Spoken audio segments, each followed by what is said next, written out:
할렐루야, 주의 이름으로 여러분들을 환영합니다. 우리 앞뒤 좌우로 인사할까요? 반갑습니다.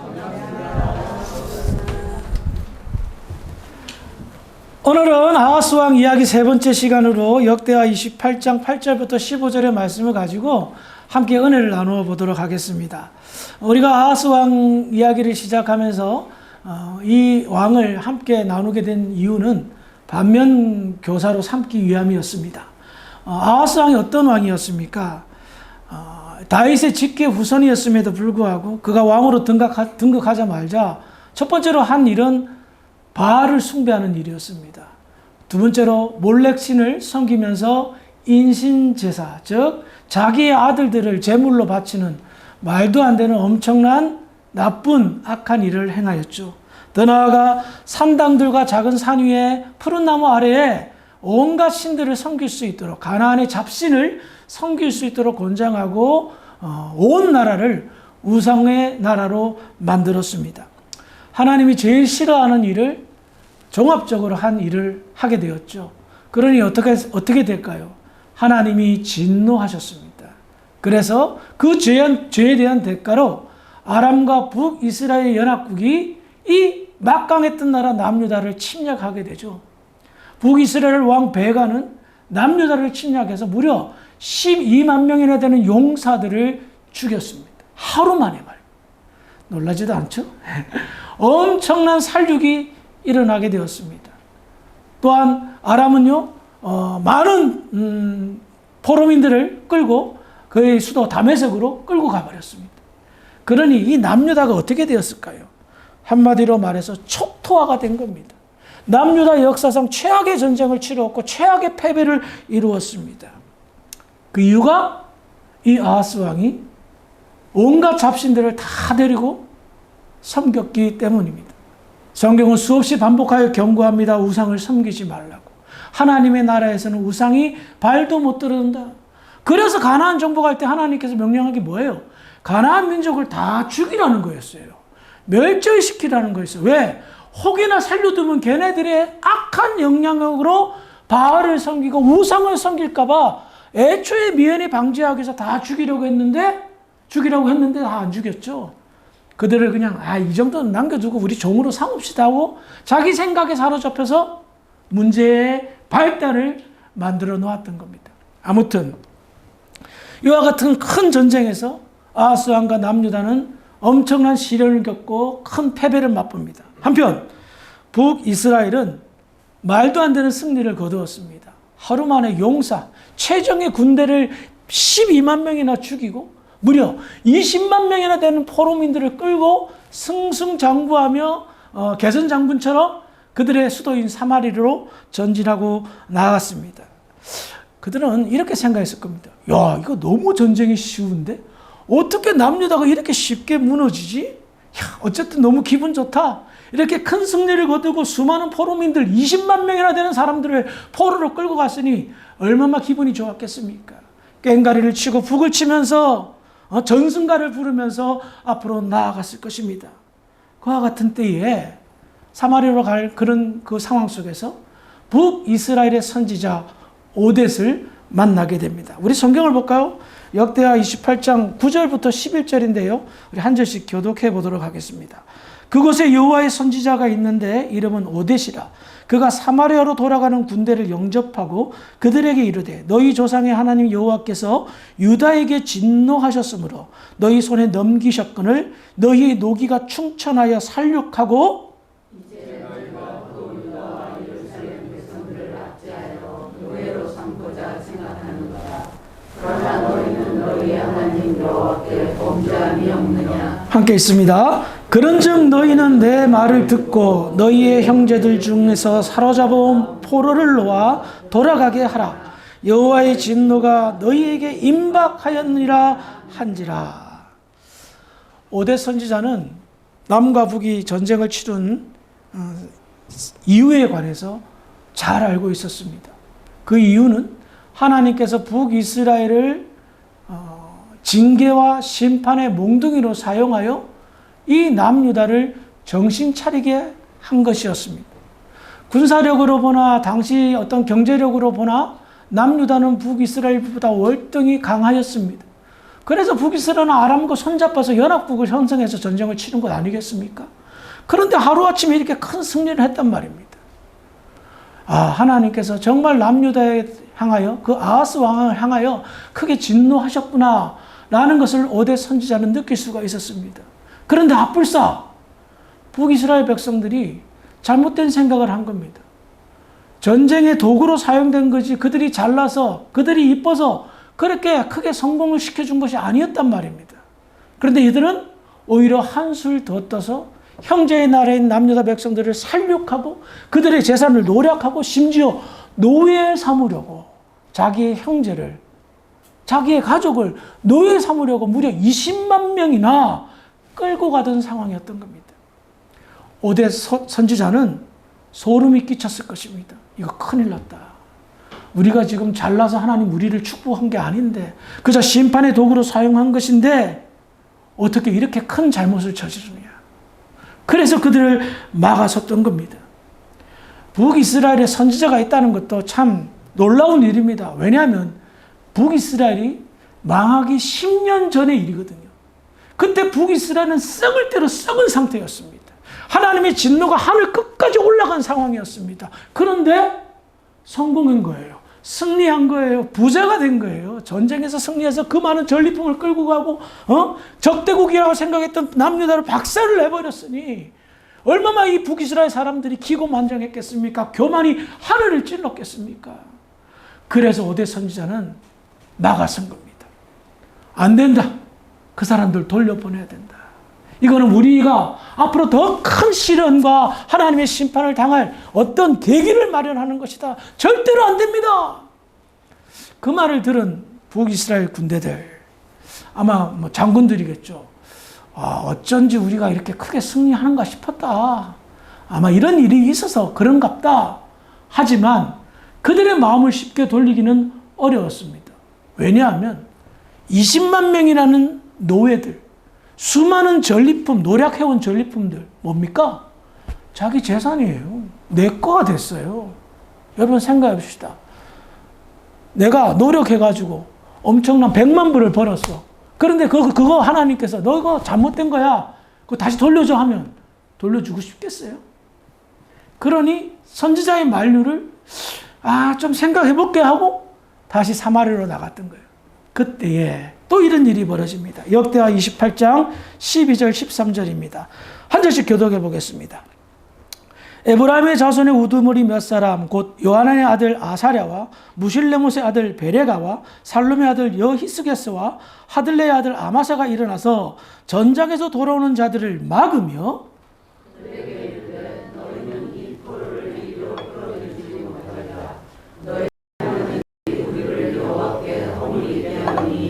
우리의 죄와 허물을 더하게 함이로다. 우리의 허물이 힘이 커서 진노하시니 이스라엘에게 임박하느니라. 아멘. 자, 여기에서 에브라임 지파의 몇 우두머리가 소개가 됩니다. 에브라임 지파는 북이스라엘 10지파 중에 가장 우두머리 지파입니다. 북이스라엘을 형성할 때 가장 막강한 힘을 발휘했고 여전히 어떤 영향력을 행사하는 지파인데 그 지파 가운데 영향력 있는 몇 우두머리들이 이 전쟁에서 승리하고 있는 북이스라엘 군대를 가로막았습니다. 그러면서 무엇이라 얘기합니까? 야, 이거 이래서는 안 된다. 너희들 크게 잘못하고 있는 거야. 같은 형제인 우리 유다 백성들을 포로로 끌고 온다? 그들의 재물을 노략한다? 이거는 하나님의 진노를 더 크게 사는 일이야. 우리도 이렇게 당할 수 있어. 라고 막았던 겁니다. 앞서도 말씀드렸지만 북이스라엘이 멸망하기 10년 전의 이야기입니다. 여기에서 우리는 한 가지 교훈을 얻을 수가 있어요. 썩을 대로 썩었고 망할 징조가 보임에도 불구하고 하나님께서는 깨어있는 사람들을 요소요소에 남겨뒀던 겁니다. 5대 선지자를, 에브라임 지파의 몇 우두머리 지도자들을, 영적인 지도자들, 깨어있는 선지자가 있었습니다. 깨어있는 목사가 있었습니다. 깨어있는 리더들이 있었습니다. 깨어있는 장로들이 있었습니다. 깨어있는 백성들이 있었습니다. 깨어있는 성도들이 그 망해가는 나라에도 있었단 말입니다. 자, 이와 같은 상황 속에서 승승장구하고 온갖 전리품과 포로들을 끌고 온 북이스라엘의 장군들과 용사들은 마음에 찔림을 받았던 겁니다. 처음에 5대 선지자가 막았을 때는 에이 뭐 그래도 우리가 이게 돈이 얼만데 하는 마음이 있었는지 모르겠습니다. 그런데 영향력 있는 에브라임 지파의 우두머리들까지도 만류하고 하나님의 진노를 사는 것이라 이야기하니 양심의 가책을 받고 그런 것 아닌가 하는 생각들이 들기 시작했습니다. 북이스라엘 군대가 장군들이 동요하기 시작합니다. 그리고 다음과 같은 결론을 합니다. 역대하 28장 14절 시작.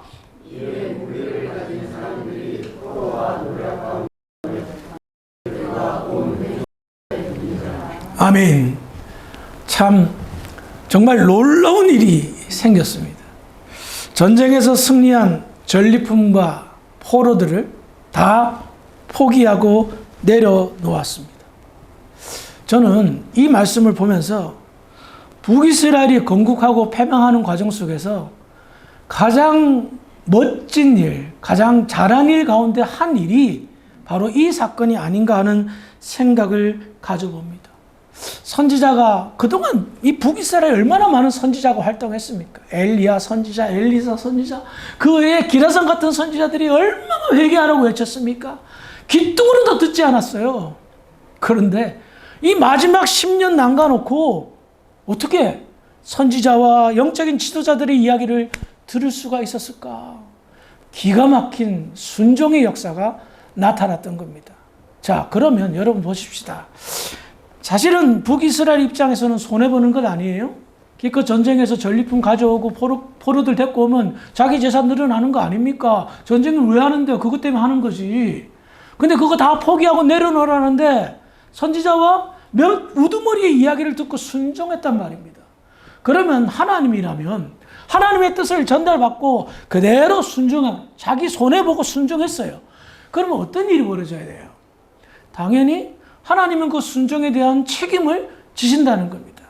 어떤 일이 벌어졌을까요? 열왕기하 16장 9절입니다. 시작.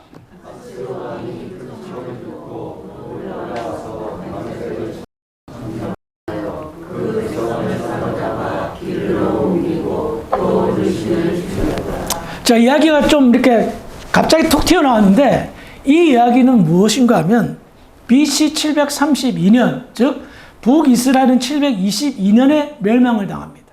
그런데 그로부터 10년 전에 지금 아람과 북이스라엘 군대가 침략해서 국가의 존폐 위기에 처한 아하스 왕이 아수르의 디글랏 빌레셋 왕을 찾아갑니다. 그래서 신하로 자청하면서 도움을 구합니다. 살려주십시오. 정말 큰일 났습니다. 우리나라 좀 도와주세요. 그러자 이 아수르 왕은 이 아하스 왕의 부탁과 청탁을 들어줍니다. 그래서 곧바로 아람을 침략해서 아람을 멸망시키고 그 왕, 북이스라엘에 침략했던 느신 왕을 죽여버리고 아람의 수많은 백성들을 포로로 끌고 갑니다. 아람이 남유다 건드렸다가 어떻게 됐어요? 멸망당한 거예요. 언제? 732년에. 북이스라엘이 멸망하기 10년 전입니다. 자, 여러분, 아수르가 아람이나 북이스라엘이나 그 나라에 비하면 오늘로 따지면 그냥 강원도하고 경기도입니다. 그 조그만한 나라 아람 삼킬 때 북이스라엘을 못 삼키겠어요? 그 여세를 몰아서? 단방에 그냥 말바꿈을 옮겨가지고 북이스라엘을 침략할 수도 있었을 것입니다. 그런데 10년이라는 터울이 생겨. 10년이라는 세월이 짧은 세월이에요? 아니에요. 하나님께서는, 제가 생각했을 때 하나님께서는 그때의 사마리아로 돌아가던 북이스라엘 군대가 5대 선지자와 에브라임 지파의 몇 우두머리들의 간절한 간청을 듣고 순종했기에 멸망시키지 않았다라고 저는 해석하고 싶습니다. 자, 마지막 순종의 역사가 갑분 숨을 몰아낼 수 있도록 심판의 기간을 유예시키는 놀라운 역사를 일으켰던 겁니다. 그래서 이와 같은 어떤 것들을 역사의 상황들을 살펴보면 하나님의 말씀을 정말 매번 말 안 듣다가 한 번이라도 듣게 된다면 하나님은 반드시 순종에 대한 보상을 하신다는 것을 알 수가 있습니다. 자, 이와 같은 급박한 상황 속에서 남유다의 아하스 왕은 앞서도 설명을 했지만 아수르 왕을 찾아가서 도움을 구하잖아요. 그 전에 다음과 같은 일이 일어납니다. 이사야서 7장 3절과 4절입니다. 읽어봅시다. 시작. 그때 여호와께서 이스라엘에게 이르시되 너와 내 아들 이스라엘 수도 그 두세달짜리 밭에 나가서 아하스를 만나 그에게 이르기를 너는 상가며 조용하라.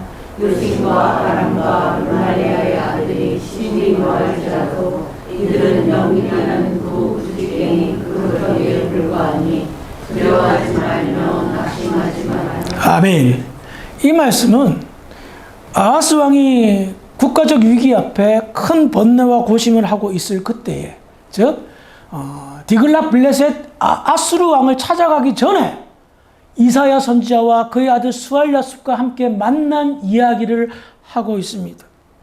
하나님께서는 이사야 선지자와 그의 아들을 보내서 이 아하스 왕에게 불안해하지 마라, 염려하지 마라. 이 고난은 잠시 지나갈 고난이다 라고 말씀하셨던 겁니다. 우리는 여기서 이게 뭐지? 라고 생각할 수가 있어요. 왜냐하면 지금 이 고난은 무엇 때문에 생긴 겁니까? 하나님의 진노하심으로 생긴 겁니다. 그런데 하나님께서는 그 진노의 대상인 아하스 왕을 불러다가 안심시켜주는 겁니다. 멸망당하지 않을 거라고 불안한 마음을 자정시켜주고 있는 거예요. 왜 그랬을까요? 다른 데 있지 않습니다.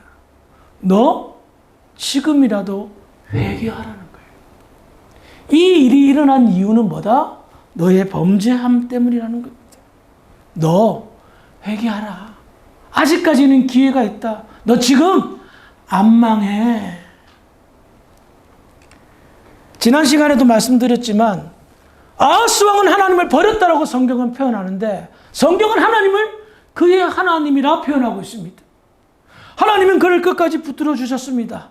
다윗의 후손이 너무나도 아픈 손가락이라 그를 붙들어 주시고 그래도 돌아오기를 바랬습니다. 그래서 국가적 위기 앞에 불안해 있는 그에게 안심해라. 지나가는 것이다. 너는 그저 회개하면 된다. 라는 말씀을 선지자 이사야를 통하여 전달했던 겁니다. 근데 우리는 여기에서 한 가지 더 생각해 볼 것이 있어요. 그게 뭐냐? 이사야가 혼자 가지 않고 그의 아들 스알랴숲을 함께 대동하고 갔단 말이에요. 굉장히 특이한 일이죠. 선지자가 혼자 활동하는데 아들을 왜 데리고 갔을까? 크게 두 가지입니다. 첫 번째로는 스알랴숲이라는 아들의 이름의 뜻입니다. 그 아들의 이름의 뜻은 남은 자가 돌아오리라는 뜻입니다. 그러니까 이 아들을 데리고 갔다는 것은 무엇을 말합니까? 상징성을 뜻한다는 겁니다. 남은 자가 돌아온다. 멸망하지 않고 돌아올 것이다. 무엇을 남은 자? 바알에게 절하지 않는 자.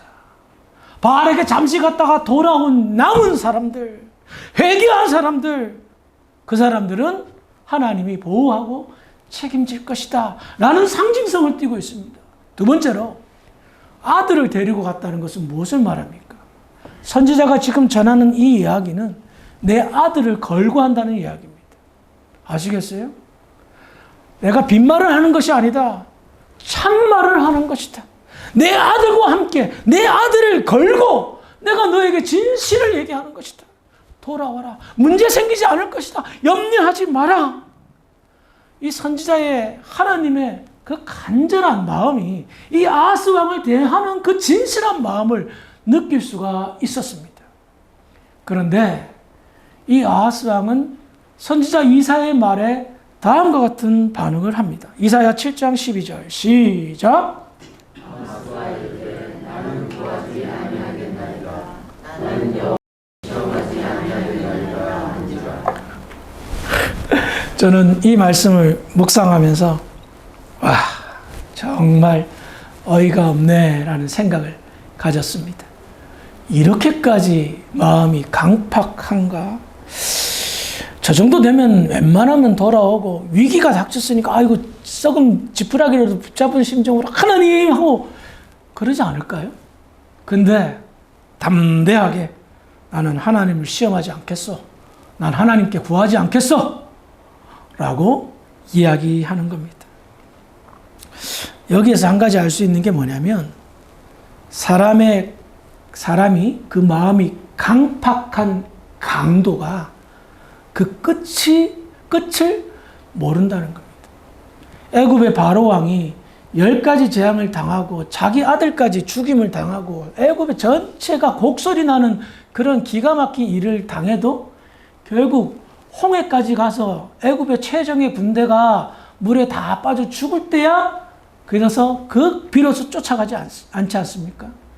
아하스 왕은 너무나도 마음이 굳게 강팍했던 것입니다.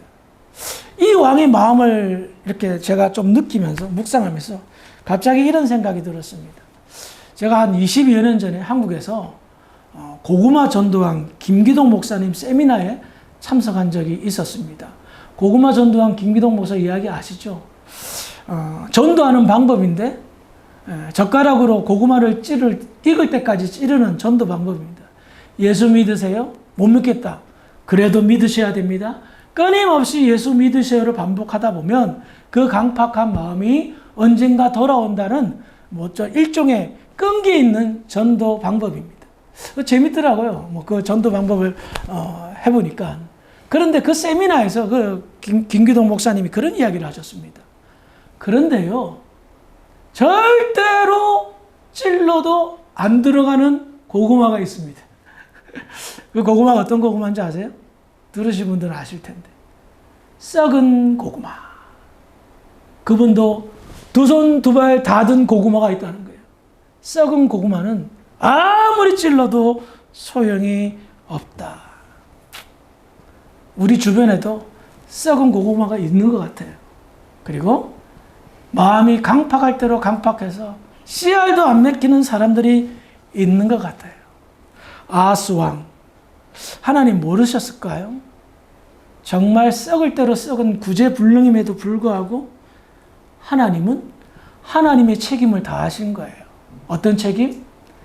하나님의 나라를 살리고자 하는 책임. 정말 상종조차 하기 싫은 그런 사람이었어요. 그렇죠? 하나님의 얼굴에 먹칠해도 이만저만이 아니었잖아요. 가장 싫어하는 몰렉신에게 인신제사를 지내고 전국 방방곳곳에 우상들을 만들고 정말 하나님 같아서 하나님 만약 제 같으면 그냥 번개불로 그냥 바로 그냥 내려쳤을 텐데 그거 불러다가 안심해라. 지금 안 망한다. 돌아와라. 말씀을 정리하겠습니다. 곧 망할 북이스라엘도 마지막 숨을 거두기 전에 가쁜 숨을 몰아내면서 정신을 차렸습니다. 선지자의 말을 들었고 지도자들의 진심 어린 충고를 받아들여 순종했습니다.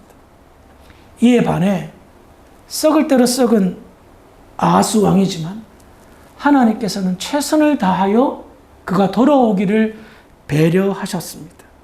하지만 어떻게 되었죠? 아하스 왕은 하나님을 찾지 않고 아수르 왕을 찾아갔습니다. 그에 따른 결과는 다음 시간에 살펴보도록 하겠지만요. 자, 하나님 말씀에 불순종하고 아하스 왕은 자기가 맞다고 생각하며 행동을 아수르 왕으로 향하였습니다. 그 결정에 따른 결과 누가 책임질까요? 하나님은 지지 않으십니다. 하나님의 말씀에 불순종하여 행동한 그 사람의 결정에 책임을 물으십니다. 우리는 여기에서 귀한 교훈을 얻습니다. 지혜로운 자는 자신의 삶에 대한 결론을 하나님께 맡기는 자입니다. 하나님이 말씀하셨습니다. 순종하였습니다. 그 뜻에 순종했다면 결과는 하나님이 지신단 말입니다. 과정이 순탄하지 않을 수도 있습니다. 때로는 어려움이 있고 골짜기가 있을 수 있습니다. 그런데 결과는 하나님이 책임지기에 완전하고 아름답고 영광스럽단 말입니다. 하나님이 책임을 다 할 수 있도록 나를 내려놓고 내 욕심을 내려놓고 내 생각을 버리고 하나님께 맡긴다면 하나님은 책임지십니다. 그 하나님의 책임지심이 우리를 얼마나 영화롭게 하는지 아십니까? 많은 사람들이 실패하는 게 뭐냐? 하나님이 책임지지 않고 자기가 책임지려고 해요. 그리고 속으로는 알아서 해주시겠지라는 안일한 생각을 가집니다. 똑똑한 줄 알죠? 어리석은 거예요. 아하스 왕은요, 세상적으로 보면요, 그 굉장히 세상적인 머리가 발달했어요. 그 상황 속에서 아수르 왕에게 책임도 다 그냥 자존심도 뭉개가며 고개 조아리며 나는 신하로 받아주십시오. 그리고 제 좀 소원 좀 들어주세요. 할 생각을 할 수가 있겠습니까? 그러니까 세상적으로 머리가 잘 돌아가죠. 그런데 영적으로 보니까 진짜 어리석은 거 아닙니까? 하나님께서 안심하라고 했는데 왜 찾아가서 엄청난 결론을 자기가 뒤집어 쓰냐 말입니다. 오늘 말씀을 통해서 어떤 선택이 나를 복되게 하는지를 기억하시기를 바랍니다. 그 선택은 하나님의 말씀과 연관되어져 있어야 되고요. 그 말씀이 온전히 순종하게 될 때에 하나님은 아름다운 책임을 하나님의 하나님다우심을 통하여 우리에게 나타내 보여주실 줄 믿으시기 바랍니다. 선지자를 보냈어요. 선지자의 아들까지 보냈어요. 하나님은 최선을 다하겠다는 하나님의 표현이었어요. 그런데 나는 안 듣겠다, 못하겠다 하며 거절합니다.